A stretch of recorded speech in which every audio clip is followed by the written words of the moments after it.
नमस्कार, हिंदी खबर देख रहे हैं आप। मैं हूं आपके साथ पंकज यादव। शुरुआत करते हैं जहां पर यूपी सरकार का बड़ा फैसला, जातीय भेदभाव खत्म करने की पहल। इलाहाबाद हाई कोर्ट के आदेश पर यह कार्रवाई। पुलिस रिकॉर्ड से हटेगा जाति का जिक्र। एफआईआर में नहीं लिखी जाएगी जाति। गिरफ्तारी मेमो में भी नहीं होगा जातीय उल्लेख। माता पिता का जो नाम है वो शामिल होगा। नोटिस बोर्ड से हटेगा जाति प्रदर्शन ये कंटेंट। जाति आधारित रैलियों पर भी पूरे तरीके से प्रतिबंध। सोशल मीडिया पर भी कड़ी निगरानी। SC/ST एक्ट जैसे मामलों में छूट रहेगी। कार्यवाहक मुख्य सचिव ने आदेश जारी किए हैं। तो बड़ी खबर आपको बता रहे हैं, जहां पर माता पिता का नाम शामिल होगा। नोटिस बोर्ड से हटेगा जाति प्रदर्शन कंटेंट। जाति आधारित रैलियों पर भी पूरे तरीके से प्रतिबंध। जाति आधारित रैलियों पर पूर्ण तरीके से प्रतिबंध।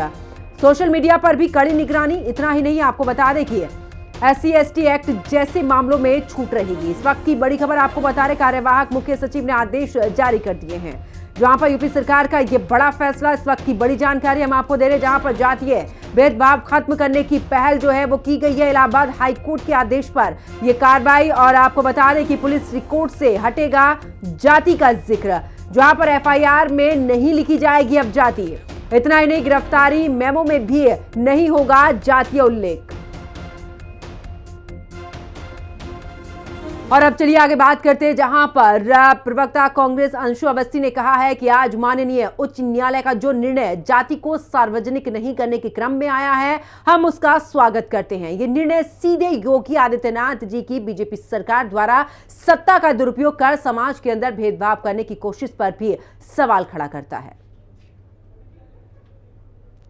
माननीय उच्च न्यायालय के आज के निर्णय से यह बात फिर से साबित हो गई है कि योगी आदित्यनाथ जी की भाजपा सरकार RSS के इशारे पर जो समाज को बांटने का चक्रव्यूह रच रही थी और लगातार सरकार का पद का दुरुपयोग करके ऐसे आदेश किए जा रहे थे कि आप दुकान के आगे बोर्ड लगाइए, अपना नाम लिखिए, भेदभाव की जो कोशिश हो रही थी उस पर हाईकोर्ट ने फटकार लगाई है। और ये सीधे भाजपा योगी आदित्यनाथ सरकार के लिए शर्मनाक है।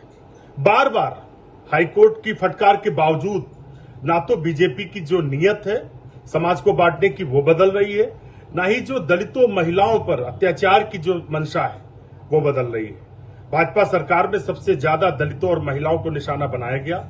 समाज को बांटने की कोशिश हुई, जाति और धर्म देखकर कार्रवाई करने की कोशिश हुई। हम माननीय उच्च न्यायालय के निर्णय का स्वागत करते हैं।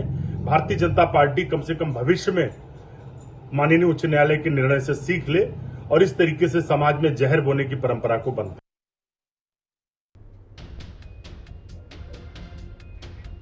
तो देखिए, जातीय भेदभाव खत्म करने को लेकर इलाहाबाद हाईकोर्ट के आदेश पर यह कार्रवाई। यूपी सरकार का एक बड़ा फैसला, जिसमें कहा गया है कि जातीय भेदभाव खत्म करने की ये पहल।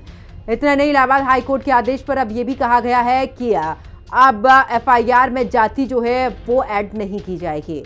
नोटिस बोर्ड पर नाम रहेगा, माता पिता का नाम भी उसमें ऐड रहेगा, लेकिन ऐसे में फिलहाल जाति को लेकर FIR में जाति का जिक्र नहीं होगा। ज्यादा जानकारी के लिए हमारे सहयोगी विक्रम सिंह राठौर हमारे साथ में जुड़ चुके हैं। विक्रम, अगर बात करें, क्योंकि FIR में अब जाति नहीं लिखी जाएगी, हाईकोर्ट की तरफ से सीधे तौर पर यह आदेश दे दिया गया है कि जाति का कोई भी शब्द अब शामिल नहीं होगा। देखिए, बिल्कुल साफ तौर पर जिस तरीके से लगातार जो सरकार के तहत से ये बात अलग अलग जगहों पर कही गई थी कि पब्लिक फोरम पर जाति को पूरी तरीके से कंफर्म किया जाना चाहिए, क्योंकि पुराने नियम भी इस तरीके से हैं। जब भी कोई FIR लिखी जाती है या कोई एप्लीकेशन दी जाती है या किसी तरीके से किसी पोर्टल पर कंप्लेन की जाती है, तो उसमें पूरा लास्ट नेम, सरनेम, सारी चीजें खुलकर सामने आती हैं कि किस जाति का आदमी है। इसके आधार पर बड़े स्तर पर जो कई जगहों पर ये देखा जाता है कि जांच का जो एंगल है वो पूरी तरीके से बदल जाता है, और इसी के आधार पर एक बड़ा आदेश पूरी तरीके से दिया गया है, जिसमें कि अब कहीं पर भी अगर FIR लिखी जाती है या कोई कंप्लेन की जाती है या किसी प्लेटफॉर्म पर जो नाम भरे जाते हैं उनमें माता पिता का नाम जोड़े जाने का निर्देश साफ तौर पर हाईकोर्ट ने दिया है। और इसी के आधार पर अब सरकार पूरी तरीके से इसको अप्लाई भी करेगी। और इसके संदर्भ में जो अभी मुख्य सचिव के तौर पर है, जो कार्यवाहक मुख्य सचिव के तौर पर हैं दीपक कुमार, उन्होंने आदेश जारी करते हुए सभी थानों सभी चौकियों पर निर्देशित किया है। लेकिन इसमें एक बड़े स्तर पर एक रियायत ये रहेगी कि एससी एसटी से जुड़े हुए जितने भी मामले होंगे उनमें जरूर जाति लिखी जाएगी, क्योंकि एससी एसटी के आधार पर नियमावलियां अलग हैं, कानून की धाराएं अलग हैं। तो ऐसे में उन चीजों को बड़े स्तर पर बदला जाएगा। उन चीजों को में एससी एसटी के नाम की जाति जो है वो आधारित लिखी जाएगी। लेकिन ये पूरी तरीके से साफ कर दिया गया है कि अन्य जो जनरल कैटेगरीज हैं, ओबीसी हैं या जो अदर कैटेगरीज हैं, उनमें अब माता पिता का नाम साथ में जोड़े जाने के निर्देश हैं, चाहे वो एफआईआर हो या किसी स्तर पर किसी पोर्टल पे कंप्लेन की जा रही है। बिल्कुल, बहुत बहुत शुक्रिया विक्रम हमारे साथ जुड़ने के लिए, तमाम जानकारी साझा करने के लिए। चलिए आगे बात करते हैं। जहां